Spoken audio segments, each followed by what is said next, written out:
everyone, Petrena Schell here and welcome to my channel. Traveling is freaking awesome. I love traveling. It is so good. What is not good though, sometimes is the illnesses that come along with traveling. Because when you travel the world, you're bound to pick up a couple things and usually they're not fun. Yet, I have to say, prevention is the best medicine. I would much rather prevent something than get it and then have a much more difficult time getting rid of it.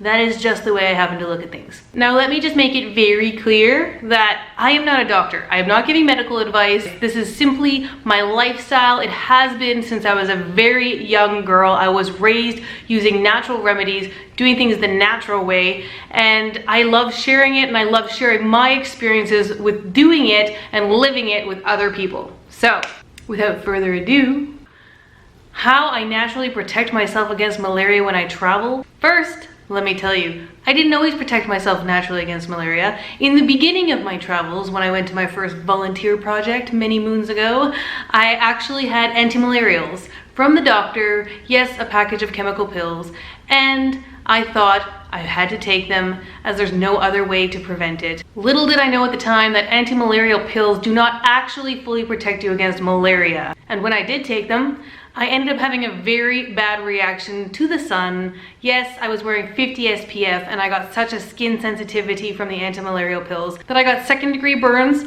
and blisters all across my body the size of toonies. Now, in case you're not from Canada and you don't know what a toonie is this little fella right here. That is our $2 coin. That is worth $2. And I had blisters the size of this bad boy all over my shoulders and back, and my forehead was covered in blisters. Not this size, more like this size. Yet large, my whole forehead was covered. I was covered. And let me tell you, it was not attractive and super painful. There was no way I could sleep on my back, my stomach, my side. I had some serious sleeping issues with all those blisters on my body from that sunburn, and it was extremely painful.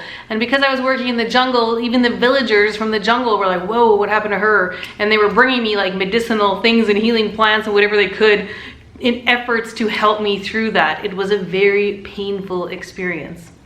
Now, that is when I decided never again will I take anti-malaria pills, because that is a really crappy thing to have happen. And many people who I know that took anti-malarials religiously still contracted malaria. So a light bulb went off in my head and I was like, you know what? I totally believe in natural healing. That is how I live my life. That is how I was raised living my life. So I decided to delve into the subject of malaria a little deeper and to find out what I was really dealing with. As I delved a little deeper into the subject of malaria, I found out that malaria is actually a parasite called the Plasmodium parasite, which actually comes from a certain species of mosquito, the Anopheles species, and is only the female mosquito that actually bites you.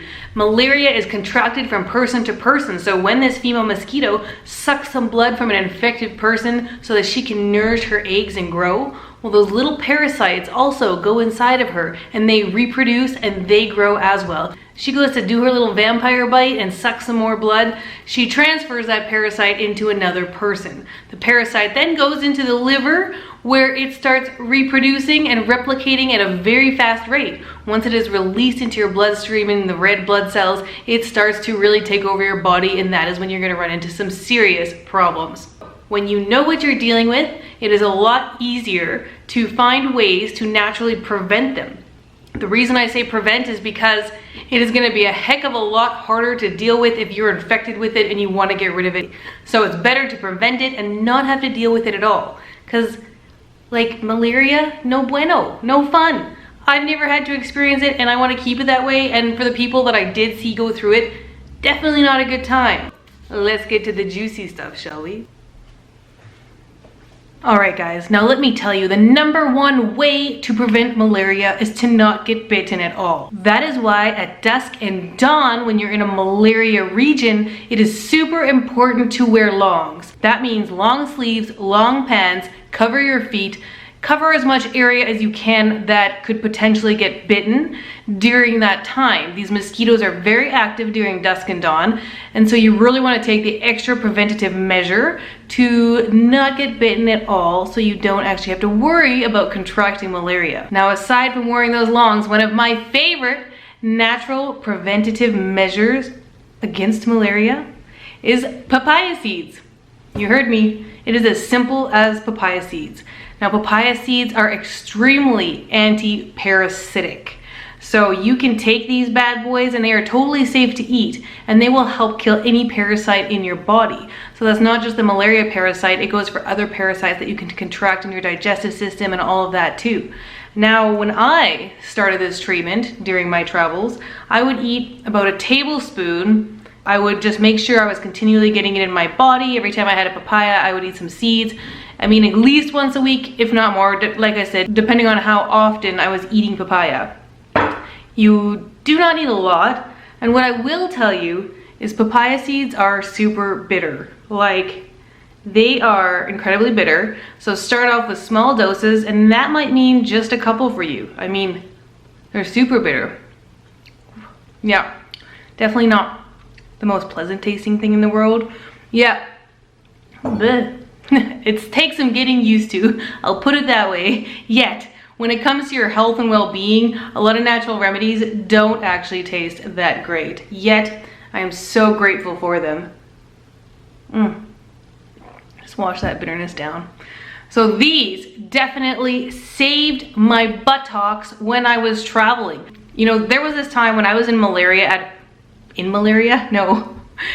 close. I was in Malawi in Africa at a music festival, and as I didn't have a tent, I was unable to camp, so they had some dorm rooms available, so I rented a dorm bed.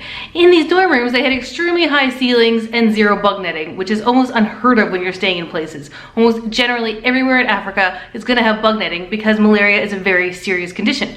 In this place, there was no bug netting, so I was like, wow, dang, this should be interesting. I actually put on a lot of bug spray. I do also make my own natural bug repellent. At times when I don't have it, I use the chemical stuff. I loaded on the bug repellent. Unfortunately, bug repellent really only lasts a few hours. So when I woke up in the morning, I was covered in mosquito bites. Literally, my eyelids, everything covered. And I was like, oh no, this is not good. I met so many people that were contracting malaria in and around even this music festival, so many people who just got over it, and I was like, okay, I need to get to the doctor. I need to get the treatment so that if I feel any symptoms coming on, I'm gonna take the malarial treatment and kill this before it has a chance to really replicate and cause serious damage or worse. So I went to the doctor and I showed him all my bites, and he was like, ooh, yeah, you probably definitely have malaria. Like, that is pretty serious bites. I'm like, yes, I know, and it's like really unfortunate. So he gave me the treatment and he said, okay, yes, that's a great idea. If you feel any symptoms coming on, a fever or anything, you start taking those antimalarials right then and get rid of the parasite as fast as you can. So I was totally prepared, and I was waiting the incubation period. You know, day 1 passed, and usually it takes about 7 days, and I was like, okay, like, you know, 6 more days to malaria. Day 2 passed. 5 more days to malaria. Day 3 passed. You know, 4 more days to malaria. By the time day 7 came, I was like, I'm still feeling great. And I was still eating my papaya seeds. And you know, I was still drinking a lot of quinine, as well as quinine, which they have in tonic water, which is all throughout Africa, actually kills the organism that is responsible for malaria, which means it kills the parasite. So I was making sure to drink that daily in hopes that it would also help me not get malaria. As time progressed and I continued my natural remedies, I never had to suffer from malaria. Now, that was not the only time I've been bitten heavily by mosquitoes, as sometimes those little buggers can get through clothes and everything, you know, it's a tough situation. So when I was on long bus journeys through Africa, especially at nighttime, those little buggers come out, and they come out hard in the buses. So sometimes I would get a lot of bites on buses, and you know, I just continued doing my natural prevention, and I was free of malaria. Another thing that I took along with my papaya seeds is garlic pills. Now, I always have garlic pills. I grew up eating garlic sandwiches. My mom would feed me as a child, and you know, so good for everything, very anti-parasitic as well, antiviral, antibacterial. So garlic is a great staple to have when you're traveling. So I always have a big bottle of extra strength garlic pills when I'm traveling, especially in foreign countries that have different diseases and stuff that your body's not used to. One other tip that I will give you in addition to doing this, that is also now a staple in my life: a do not leave home and do not pack your backpack without, or go on an adventure without, because it is so super amazing and also so super anti-parasitic, is oregano oil. Oregano oil is the bomb. I love it. It is so amazing for so many things. And for malaria, it is super anti-parasitic. If you want to help prevent things like malaria, you want to make sure you create an environment that is not a good host for it, that it is not able to live in. That is why it's called prevention. So oregano oil, which I actually did not have at the time back then when I started doing my natural anti-malarial prevention treatment. Now, yes, for sure I'll have it. And I always carry, you know, the empty pill cases because it is so much cheaper to buy your own oregano oil and put it in your own pill cases than to buy it already in the pill case. And I always like to save a few bucks, especially when you're traveling, because you want that money for adventure and experiences, not to spend on all the amazing health products that you're gonna need that are gonna also save your butt while you're at it. That is all she wrote, guys. That is what I did. I hope that helps give you a little bit of inspiration and a little more knowledge of some natural ways that you can prevent illnesses. And let me remind you that if you figure out what it is that you're dealing with, whether it's a bacteria, a virus, a parasite, that is going to help you so much more in finding the natural preventative measures for these things, as there are so many things out in nature that are meant to heal our body. And before I turn to the chemical side, I always do it the natural way. Because when you look at some of these medications, you look at what they do for you, what they potentially do for you, and then you look at the side effects, and it's like, dang, do I really want to put that in my body? So I work really hard not to, if there is any way around it. Thank you so much for watching, and don't forget before you go to hit the like button, beside that hit the subscribe button and the notification button to make sure you're notified every time I post a video, because I love having awesome people just like you around. See you soon, guys.